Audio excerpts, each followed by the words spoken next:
మీ బిడ్డకి స్పృహ వచ్చింది. అవునా డాక్టర్, మంచి కబురు చెప్పిర్రు. ఇప్పుడు పోయి నా బిడ్డను చూడొచ్చా డాక్టర్ మరి? చూడండి కానీ ఎక్కువసేపు మాట్లాడిపియకండి. ఇప్పుడే స్పృహలోకి వచ్చింది కదా, స్ట్రెయిన్ అవుతుంది. కొద్దిసేపు మాట్లాడి రండి బయటికి. సరే డాక్టర్, కొద్దిసేపే ఉండి తొందరనే బయటకు వస్తాం. సరే సరే వెళ్ళండి. స్వప్న, ఇప్పుడు ఎట్లా అనిపిస్తుంది? కొంచెం మంచిగా అనిపిస్తుందా? అసలు ఏమైంది డాడీ? నాకు హాస్పిటల్కి పట్టుకొచ్చిర్రు. ఏమైంది బిడ్డ నీకు? మేము నువ్వేం చెప్తానవని లోపలికి వచ్చి చూసేసరికి కింద పడును. ఏమైంది బిడ్డ? దేని గురించి అని ఆలోచించినవా? ఏ లేదే అమ్మా, నాకు ఒకటేసారి కళ్ళు తిరిగినట్టు అయింది.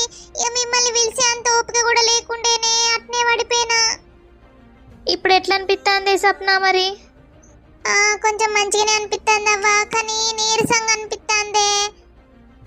అవునా, నీకు ఒంట్లో రక్తం లేదు కదా, ఆ రక్తం తక్కువ ఉంటే అట్లా నీరసంగా ఉంటుంది. రక్తం తక్కువ అయ్యే పడిపోయిన వట్ట నువ్వు. ఇక బ్లడ్ ఇది ఏడ దొరకకపోతే సీనుగాడు టెస్ట్ చేయించుకొని ఓ పాజిటివ్ బ్లడ్ అని తెలిసినాక నీకు రక్తం ఇచ్చిండ్రా. ఆగో అవునా డాడీ, సీను నాకు రక్తం ఇచ్చిండా? అవునరా, సమయానికి నీకు సీను బ్లడ్ ఇచ్చిండు కాబట్టి ఇప్పుడు నేను నిన్ను చూడగలుగుతాన్నా. బ్లడ్ ఎక్కడ ట్రై చేసినా దొరకలేదు. సీను దేవుని లెక్క వచ్చి నీకు బ్లడ్ ఇచ్చిండే. అవునా సీను, చాలా థ్యాంక్స్ సీను. ఏ థ్యాంక్స్ ఎందుకు స్వప్న, ఆపదలు ఉన్నప్పుడు ఒకరినొకరు సహాయం చేసుకోవాలి, ఇక అంతే.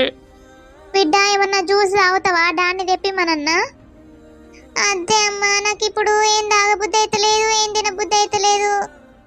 అట్లంటే ఎట్లనే ఏం దాక్కుంటుంటే ఇంకా నీరసం అవుతుంది. నేను పోయి ఏమన్నా జ్యూస్ తీసుకొని తాగు. స్వప్న, ఏం జ్యూస్ తాగుతావే? దానిమ్మ జ్యూస్ తాగుతావా? తాగుతానే. ఏవండి, మీరు పోయి జ్యూస్ తీసుకురాపోరి, నేను బిడ్డ దగ్గర ఉంటా. బిడ్డ, నేను జ్యూస్ తీసుకొస్తా. నీరసంగా అనిపిస్తే పడుకో, సరేనా?